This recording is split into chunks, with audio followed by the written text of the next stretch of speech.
کہ دین کتنی قیمتی چیز ہے۔ وہ جی اللہ بڑا غفور الرحیم ہے، میں نہ ہمیں ڈرایا کرو۔ ہاں اللہ بڑا غفور الرحیم ہے، لیکن اس کا کوئی عدل بھی ہے۔ رات کا شراب پینے والا اور رات کو مصلی پہ رونے والا برابر ہو جائیں گے تو پھر یزید حسین کو ایک ہی جگہ بٹھا دو، پھر کربلاؤں کے لیے رونا چھوڑ دو۔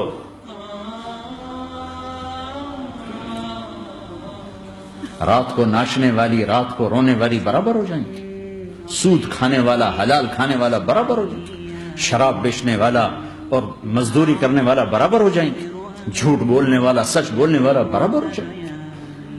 افنجعل المسلمین کالمجرمین ما لکم کیف تحکمون ام لکم کتاب فیہ تدرسون۔ اس سے زیادہ واضح کیا بتاؤں کہ میرا رب کہتا ہے کون سی کتاب میں لکھا ہوا ہے کہ ماننے والا نہ ماننے والا برابر کر دوں گا؟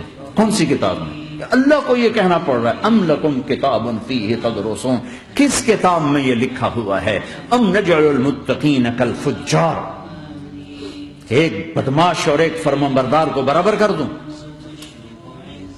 کہاں لکھا ہوا ہے؟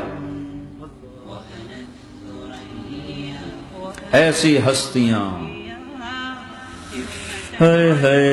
جنگ سے پہلے اونگ آ گئی، آنکھ کھلی تو ہنسنے لگے۔ بہن نے پوچھا یہ تو ہنسنے کا موقع نہیں، کیوں ہنسے ہو؟ زینب کہا بہن اللہ کے نبی خواب میں آئے، فرما رہے ہیں بیٹا میں لینے آ چکا ہوں، تو اب نہ پڑھے نماز، اب کیا مسئلہ ہے؟ جنت کے لیے تو کرنا ہے سب، یہ جنت کے لیے تو کر رہے، اللہ کے لیے تو کر رہے کہ زرد دادن و جان دادن نہ آئے از لذت دیدارش، خسرو چتواں گفتن سر دادن و جان دادن نہ دیدار خیارے۔ اس اللہ کے لیے تو سر کٹا رہے ہیں، تو وہ تو راضی ہو چکا ہے، نبی آ چکا ہے، آؤ بیٹا میں لینے آ چکا ہوں، تو اب نہ پڑھے نماز؟ نہیں، برمنگم والوں کو کون بتائے گا کہ نماز کیسی چیز ہے؟ ان کا جی وہ نہیں جنگ روک کرے گا، پھر چلو نماز پڑھو، نماز تو نہیں چھوڑی جا سکتی۔ آدھوں کو روک دیا تم جنگ کرو، آدھوں سے کہا تم نماز پڑھو، آدھوں نے نماز پڑھی، آدھوں نے جنگ کی، پھر جنہوں نے نماز پڑھی ان کہا تم آگے بڑھ جاؤ، ان سے کہا تم جا کے پیچھے اللہ کے بارگاہ میں سجدہ کرو۔ 1400 سال کی تاریخ میں ایسے نمازی میری نظروں سے نہیں گزرے، اور ایسی نماز نہیں پڑھی گئی نبی کے زمانے کے بعد۔ آپ نے بھی صلاۃ خوف ایک پڑھی تو نبی ہوتا ہے، اور کیا ان کا حال تھا، خون و خون، اپنے خون سے وضو کیے یا کربلا کی مٹی سے تیمم کیے؟ جب سجدوں میں سر رکھ کے سبحان ربی الاعلی کہا ہوگا تو دھرتی میں کیا ہلچل مچی ہوگی۔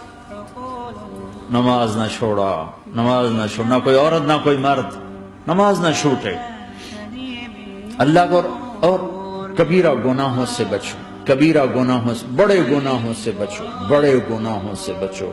چھوٹے گناہ ہوتے رہتے ہیں، وہ اللہ بھی درگزر کرتا ہے، بڑے گناہوں سے بچو، وہ بھی ہو جائیں توبہ کر لو معاف، توبہ کر لو معاف۔ ماں باپ کی نافرمانی بڑا گناہ ہے۔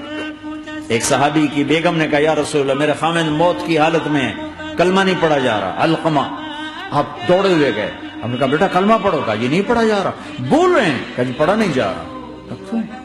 پھر آپ نے ایک دم کہا کوئی ماں باپ میں زندہ؟ کہا جی ماں راضی ہے؟ کہا نہیں ناراض، بلاؤ۔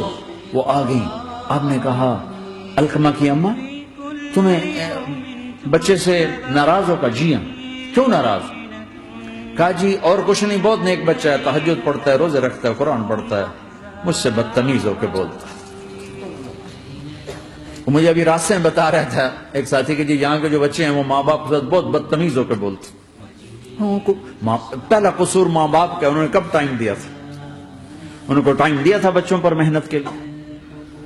کہا یا رسول اللہ اور کچھ نہیں ہے، بدتمیز ہو کے بولتا ہے۔ تو آپ نے کہا معاف کر دے، کہا میرا دل ٹوٹا ہوا ہے۔ آپ نے کہا اچھا اگر میں اسے آگ لگاؤں پھر سفارش کرو گی، معاف کرو گی؟ کہا پھر تو کروں گی، اتنا تو میں نہیں سہ سکتی۔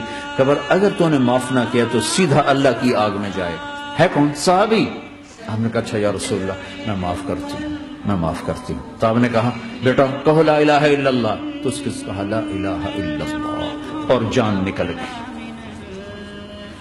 پھر آپ نے اس کا جنازہ پڑھا اور اس کے دفن میں شریک ہوئے، قبر تک گئے۔ پھر آپ نے دفن کے بعد اعلان کیا جس نے ماں باپ کو دکھ دیا اس پہ اللہ کی لعنت، فرشتوں کی لعنت، زمین آسمان کی لعنت۔ نہ نماز قبول ہے، نہ روزہ قبول ہے، نہ صدقہ قبول ہے۔